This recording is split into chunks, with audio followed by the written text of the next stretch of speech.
प्यारे बच्चों, एक बार फिर आप सभी का time pass with Mishra sir में स्वागत है। बच्चों, पार्ट 1 में आज हम लोग जो है चैप्टर मंत्रा जो मुंशी प्रेमचंद जी द्वारा लिखी गई है उसको जो है हम लोग पार्ट 1 में पढ़ चुके हैं कि किस प्रकार से डॉक्टर चड्ढा ने बूढ़े भगत के बेटे का इलाज नहीं किया। और फिर दूसरे सीन में होता है कि डॉक्टर चड्ढा के बेटे को जो है किस प्रकार से सांप ने काटा। आपने इसकी जानकारी आपको हो गई होगी। आज जो है हम लोग पार्ट 2 में पढ़ेंगे भाग 3 कि कैलाश नाथ को जब सांप ने काट लिया तो उसके बाद क्या होता है। शहर से कई मील दूर एक छोटे से घर में एक बूढ़ा और एक बुढ़िया अंगीठी के सामने बैठे जाड़े की रात काट रहे थे। ये वही बूढ़ा भगत है जिसके बेटे का इलाज डॉक्टर चड्ढा ने नहीं किया था, याद रखना बच्चों। घर में न चारपाई थी न बिछौना माने बेड माने बिस्तर।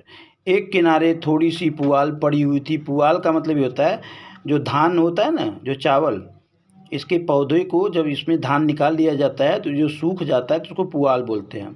और गरीब लोग क्या, सभी लोग जो है गांव में ठंडी के दिनों में इसको जो है बिस्तर के रूप में प्रयोग करते हैं क्योंकि इसमें बड़ी गर्मी होती है। बुढ़िया ने पूछा, कल के लिए सन भी तो नहीं है? सन मतलब एक प्रकार का रस्सी बनाने के काम में आता है। सन भी तो नहीं है, काम क्या करोगे? जाकर झगड़ू शाह से 10 शेर सन उधार लाऊंगा, बूढ़ा बोला। तो तीसरे सीन में बच्चों याद रखना, एक छोटा सा घर है शहर से कई किलोमीटर दूर और एक बूढ़ा और बुढ़िया जो है अंगीठी के सामने, लॉक फायर के सामने जो है जाड़े की रात में जो है वह बैठे माने बिता रहे थे, बेचारे काट रहे थे। घर में कोई चारपाई वगैरह नहीं था, बिस्तर वगैरह कुछ भी नहीं था। और उनके माने कहने का मतलब ये कि उनकी जो है अवस्था जो है बड़ी ही दयनीय थी। तो बुढ़िया जो है बोलती है कि भाई कल के लिए क्या उपाय करोगे, क्या काम करोगे? ठीक है। तो बूढ़ा बोलता है कि ठीक है, झगड़ू शाह से जाऊंगा, बनिया से जाऊंगा, 10 शेर सन जो है रस्सी माने उधार लाऊंगा, उससे जो है रस्सी वगैरह बनाऊंगा, बेचूंगा, फिर जीवन यापन होता रहेगा। इतने में एक आदमी ने द्वार पर आवाज़ दी, भगत क्या सो गए? जरा किवाड़ खोलो, दरवाज़ा खोलो। एक आदमी आता है, बोलता है कि अगर भगत सो गए हो क्या? अगर नहीं सोए हो तो भैया दरवाज़ा खोलो। भगत ने उठकर किवाड़ खोल दिए। एक आदमी ने अंदर आकर कहा, कुछ सुना? डॉक्टर चड्ढा बाबू के लड़के को सांप ने काट लिया। भगत ने चौंक कर कहा, वही चड्ढा बाबू है ना जो छावनी के बगल में रहते हैं? हाँ, वही। शहर में हल्ला मचा हुआ है, जाते हो तो जाओ, आदमी बन जाओगे। एक आदमी आता है और बूढ़े भगत से बोलता है कि डॉक्टर चड्ढा के लड़के को सांप ने काट लिया है। तो वह बूढ़ा भगत जो है आश्चर्यचकित होकर बोलता है कि वो जो छावनी के बगल में रहते हैं वही? तो वह आदमी बोलता है कि हाँ वही, जाओ तो आदमी बन जाओगे। आदमी बन जाओगे मतलब इतना इनाम मिलेगा, अगर कैलाश नाथ ठीक हो जाएगा तो डॉक्टर चड्ढा इतना इनाम देंगे कि आदमी बन जाओगे मतलब अमीर बन जाओगे। बूढ़े ने कठोर भाव से सिर हिलाकर कहा, मैं नहीं जाता, मेरी बला जाए। मैं खूब जानता हूँ भैया, मैं खूब जानता हूँ। भैया को लेकर उन्हीं के पास गया था। भैया को लेकर मतलब यहाँ अपने बेटे की चर्चा कर रहा है। वो आदमी बोलता है कि मैं उनके यहाँ बिल्कुल नहीं जाऊँगा। जब मेरे बेटे का इलाज करना था तो मैं उन्हीं के पास गया था, लेकिन ठीक है उस समय वह गोल्फ खेलने जा रहे थे। मैं उनके पैरों में गिर पड़ा मगर सीधे मुंह बात तक नहीं की। अब जान पड़ेगा कि बेटे का गम कैसा होता है। कई लड़के हैं, माने वह बूढ़ा आदमी अपनी व्यथा को प्रकट करते हुए कहता है कि मेरे बेटे क्या उसने इलाज नहीं किया। मैं जिस प्रकार से अपने बेटे के गम में अभी तड़प रहा हूँ तो उनको भी गम क्या होता है बेटे के न रहने का एहसास होना चाहिए। इसके बाद वह बूढ़ा व्यक्ति पूछता है, बूढ़ा भगत कई लड़के हैं माने कि क्या ये इकलौता है कि बहुत सारे लड़के हैं? नहीं जी, यही तो एक लड़का था, सुना है। सबने जवाब दे दिया है, उसी व्यक्ति ने कहा। तो व्यक्ति ने कहा कि नहीं, ये अकेला लड़का है और सभी ने जवाब दे दिया है कि अब ये बचने वाला नहीं है। भगत के लिए जीवन में यह पहला अवसर था कि ऐसा समाचार पाकर वह बैठा रह गया हो। बुढ़िया सो गई लेकिन उसकी आंखों में नींद नहीं थी। थोड़ी देर में उसने अपनी लकड़ी उठा ली और धीरे से किवाड़ खोले। बुढ़िया द्वारा टोके जाने पर उसने कह भी दिया, चड्ढा के यहाँ नहीं जा रहा हूँ। चड्ढा क्या है, चड्ढा ने मेरे साथ कौन सी नेकी कर दी है जो वहाँ जाऊँ, वहाँ वह आकर पैरों में पड़े तो भी न जाऊँ।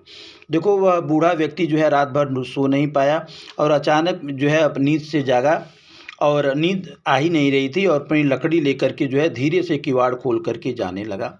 लेकिन अचानक उसकी बीवी ने कहा कि कहाँ जा रहे हो? तो उस बूढ़े व्यक्ति ने कहा कि मैं डॉक्टर चड्ढा के यहाँ नहीं जा रहा हूँ। क्यों? क्योंकि उसके साथ जो है मेरा पटेगा नहीं। अगर वह खुद डॉक्टर चड्ढा आए और पैरों पर गिड़गिड़ाए, फिर भी मैं उनके बेटे का इलाज करने नहीं जाऊँगा। थोड़ी देर बाद वह फिर उठा, दिल नहीं माना, धीरे से किवाड़ खोले, बाहर निकल आया। गांव के चौकीदार ने बताया, मैं डॉक्टर चड्ढा के यहाँ से आ रहा हूँ। उनके बंगले पर भारी भीड़ लगी हुई थी। तुम चले जाओ तो शायद बच जाए। सुना है 10,000 तक देने को तैयार है। बूढ़े ने कहा, मैं तो न जाऊं चाहे वह 10 लाख भी दें। एक चौकीदार ने कहा कि डॉक्टर के बंगले से मैं आ रहा हूं और बहुत भीड़ लगी है। अगर तुम वहां जाओ, अगर उनके बेटे का इलाज कर दो, ठीक हो जाएं तो 10,000 इनाम देंगे। तो बूढ़ा व्यक्ति क्या बोलता है, 10 लाख भी देंगे तो मैं नहीं जाऊंगा। चौकीदार आगे चला गया, लेकिन भगत के पैर घर की ओर न जाकर शहर की ओर चल पड़े। इस समय उसके दिल और दिमाग में संघर्ष चल रहा था। मतलब वह बूढ़ा व्यक्ति जो है वह बहुत ही दयालु था, अपने बेटे को खो दिया, लेकिन वह ये कभी भी नहीं चाहता था कि डॉक्टर चड्ढा भी अपने बेटे को खो दे। इसलिए अपनी बीवी को भी वह नहीं बताना चाहता था। क्यों? क्योंकि बीवी से बताएगा तो बीवी उसको डॉक्टर चड्ढा के यहाँ जाने से उसे मना कर देगी। इतने में उसे 2 आदमी आते दिखाई दिए। दोनों बातें करते चले आ रहे थे। चड्ढा बाबू का घर उजड़ गया। वही तो एक लड़का था। भगत के कानों में उन आदमियों की आवाज़ पड़ी और उसकी चाल अधिक तेज हो गई। 10 मिनट चलने के बाद डॉक्टर साहब का बंगला नजर आया। बिजली की बत्तियां जल रही थी, मगर सन्नाटा छाया हुआ था। भगत को लगा कहीं मुझे देर हो गई। अचानक रास्ते में भगत को 2-3 आदमी जो है वह दिखाई देते हैं, जो आपस में बात कर रहे थे कि नहीं, डॉक्टर चड्ढा का जो है वह पूरा जो है ज़िंदगी बर्बाद हो गया। तो डॉक्टर चड्ढा भगत को ऐसा लगा कि वह मर गया, मुझे लेट हो रहा है। तो वह बहुत तेज़ी से जो है वह डॉक्टर चड्ढा के घर की तरफ जो है वह जाने लगता है। और जैसे ही उसे बंगला नज़र आता है तो देखता है कि बंगले में चारों तरफ बिजली जल रही थी, लेकिन फिर भी चारों तरफ सन्नाटा छाया हुआ था। तो भगत को ऐसा लगा कि कहीं सब कुछ समाप्त तो नहीं हो गया। चौथा भाग और अंतिम भाग है। 2 बज गए थे, मेहमान विदा हो गए। बड़ी उत्सुकता के साथ लोग रह रहकर आकाश की ओर देख रहे थे कि किसी तरह सुबह हो और लाश गंगा की गोद में दी जाए। मतलब रात बज गए थे, रात के 2 बजे थे। जितने भी लोग थे डॉक्टर चड्ढा के घर, वह सुबह का इंतज़ार कर रहे थे कि आगे का क्रियाकलाप सुबह में और ये डेड बॉडी को गंगा जी में बहा दिया जाए। सहसा भगत के द्वार पर आवाज़ दी। कोई और दिन होता तो डॉक्टर साहब धुतकार देते। आज फिर बाहर निकल आए। देखा एक बूढ़ा आदमी खड़ा है। बड़ी नम्रता से बोले, क्या है भाई, आज तो हमारे ऊपर ऐसी मुसीबत पड़ गई है कि कुछ कहते नहीं बनता, फिर कभी आना। बूढ़ा व्यक्ति जब बुलाता है डॉक्टर चड्ढा को तो डॉक्टर चड्ढा तुरंत बाहर चले आते हैं। वैसे नहीं आते हैं, लेकिन आज बाहर चले आए और बूढ़े भगत को देखकर बोलते हैं, बड़ी विनम्र हाथ जोड़ के बड़े ही प्यार से कि भाई क्या बात है, आज तो मैं खुद ही मुसीबत में हूँ और आज फिर कभी आना। भगत ने कहा, सुन चुका हूँ बाबूजी, इसलिए आया हूँ। जरा भैया जी को दिखा दीजिए। भगवान बड़ा कारसाज है, मुर्दे को भी जिंदा कर सकता है। कौन जाने अब भी उसे दया आ जाए। तो बूढ़े भगत ने कहा कि ठीक है, मैं सब जानता हूँ क्या हुआ है क्या नहीं हुआ है, लेकिन ये मैं चाहता हूँ कि एक बार जो है आप अपने बेटे को मुझे दिखा दीजिए। भगवान बड़ा दयालु हो सकता है कि उसकी जान बच जाए। डॉक्टर ने व्यथित स्वर से कहा, चलो देख लो, मगर 3-4 घंटे हो गए, जो कुछ होना था हो चुका। बहुतेरे झाड़ने फूकने वाले आए, देख कर चले गए। डॉक्टर साहब बड़े ही व्यथित हृदय से बोलते हैं कि चलो तुम्हारी इच्छा है तो देख लो, लेकिन 3-4 घंटा हो गया है सांप को काटे। बहुत झाड़ फूक करने वाले आए, लेकिन कुछ हुआ नहीं। आप भी चलिए देख लीजिए। डॉक्टर साहब बूढ़े भगत को अंदर ले गए। भगत ने लाश को 10 मिनट तक देखा, तब मुस्कुरा कर बोला, अभी कुछ बिगड़ा नहीं है बाबूजी। वह नारायण चाहेंगे तो आधे घंटे में भैया उठ बैठेंगे। जरा कहारों से कहिए पानी तो भरें। बूढ़ा भगत जैसे ही कैलाशनाथ के शरीर को देखता है और बोलता है कि अरे अभी कोई लेट नहीं हुआ है, ठीक है, अगर भगवान चाहेंगे तो आधे घंटे में कैलाशनाथ फिर से जिंदा हो जाएगा, उठ के बैठ जाएगा। तो कहारों से बोलो थोड़ा सा पानी वगैरह लेके आए। कहार मतलब पानी भरने वाले, डोली उठाने वाले। कहारों ने पानी भर भर कर कैलाश को नहलाना शुरू किया। भगत खड़ा खड़ा मंत्र पढ़ रहा था, मानो विजय उसके सामने खड़ी है। एक बार मंत्र समाप्त होने पर वह एक बड़ी जड़ी कैलाश को सूंघा देता। न जाने कितने घड़े पानी कैलाश के सिर पर डाले गए और न जाने कितनी बार भगत ने मंत्र फूका। जब उषा ने अपनी लाल लाल किरणें खोली, मतलब जैसे ही सुबह हुई, तो कैलाश की भी लाल लाल आंखें खुल गई। उसने पीने को पानी मांगा। कैलाश की माँ नारायणी दौड़कर भगत के पैरों पर गिर पड़ी। बच्चों, कहारों ने कैलाशनाथ को नहलाना चालू किया, खूब नहलाया। और उधर बूढ़ा भगत जो है खूब मंत्र जो है फूंक रहा था, खूब मंत्रोच्चार कर रहा था। और बीच बीच में जो है कैलाशनाथ को जो है कुछ जड़ी बूटी जो है वह सूंघा दे रहा था। और जैसे ही सुबह होनी है, मतलब जिस प्रकार से धीरे धीरे सुबह हो रही थी, तो वैसे ही धीरे धीरे कैलाशनाथ की नीली माने लाल लाल आँखें वह खुल गई। और एक माँ का हृदय जो है वह जो है खुशी से फूला न समाया। और कैलाशनाथ की माँ दौड़ करके भगत के पैरों में गिर गई। क्योंकि भगत जो है सबके लिए भगवान का रूप धारण करके वहां आया था। एक क्षण में चारों ओर खबर फैल गई। मित्रगण मुबारकबाद देने आने लगे। डॉक्टर साहब बड़े श्रद्धा भाव से हर एक के सामने भगत का यश गाते फिरते थे, लेकिन भगत का कहीं पता नहीं था। नौकरों ने कहा, अभी तो यहीं बैठे चिलम पी रहे थे, हम तो तमाकू देने लगे तो नहीं ली, अपने पास से तमाशू निकाल कर भरी। ये होता है इंसानियत, ये होता है स्वाभिमानी। कैलाशनाथ का जान बच गई और यह खबर जो है पूरे मोहल्ले में फैल गई। सब लोग मुबारकबाद जो है डॉक्टर चड्ढा को देने आने लगे कि आपका बेटा बच गया। और डॉक्टर साहब जो है केवल और केवल उस बूढ़े भगत की प्रशंसा कर रहे थे कि नहीं, उस बूढ़े भगत के कारण जो है उसके बेटे की जो है वह जान बच गई। लेकिन वह बूढ़ा भगत कहीं भी महफिल में नज़र नहीं आ रहा था।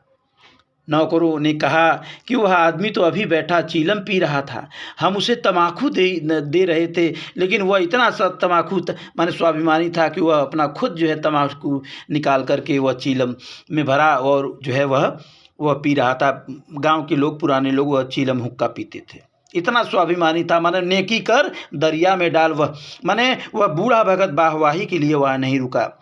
इधर भगत की चारों ओर से तलाश हो रही थी। उधर भगत का लपका हुआ घर जा रहा था कि बुढ़िया के उठने से पहले वह घर पहुंच जाए। चारों तरफ जो है वह बूढ़े भगत की चर्चा होने लगी कि वाह वाह क्या काम किया।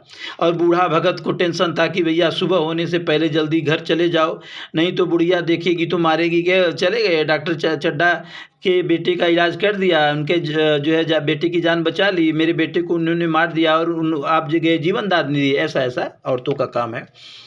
मेहमानों के चले जाने के बाद डॉक्टर ने पत्नी नारायणी से कहा, रात को तो मैंने नहीं पहचाना, पर जरा साफ हो जाने पर पहचान गया। एक बार यह एक मरीज को लेकर आया था। मुझे अब याद आता है कि मैं खेलने जा रहा था और मरीज को देखने से इनकार कर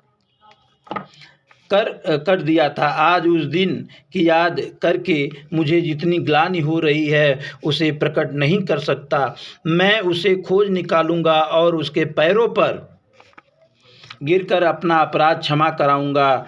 वह कुछ लेगा नहीं, यह जानता हूँ। उसका जन्म यश की वर्षा करने ही के लिए हुआ है। उसकी सज्जनता ने मुझे ऐसा आदर्श सिखा दिया है जो अब से जीवन पर्यंत मेरे सामने रहेगा। तो डॉक्टर चड्ढा जो है शाम को जो है अपनी मेहमानों के चले जाने के बाद डॉक्टर चड्ढा जो है अपनी पत्नी से यह कहते हैं कि यह व्यक्ति जो है एक बार जो है मेरे पास आया था अपने बेटे का इलाज कराने के लिए, लेकिन मैंने उसका इलाज नहीं किया। इस व्यक्ति को ढूंढ करके ये जो है डॉक्टर चड्ढा इनाम देंगे। और डॉक्टर चड्ढा के मन में जो है आत्मग्लानि, माने उनके हृदय में जो है बहुत पछतावा था। वे कहते थे कि मैं उस बूढ़े भगत को ढूंढ निकालूंगा, उससे माफ़ी मांगूंगा, वह इनाम नहीं लेगा। क्यों? क्योंकि वह एक स्वाभिमानी है, उसका जन्म ही लोगों की रक्षा करने के लिए हुआ है। कहानी खत्म हो जाती है बच्चों। इस कहानी से हमें एक ही शिक्षा मिलती है बच्चों कि मुंशी प्रेमचंद जी एक आदर्शवादी लेखक थे, एक यथार्थवादी लेखक थे।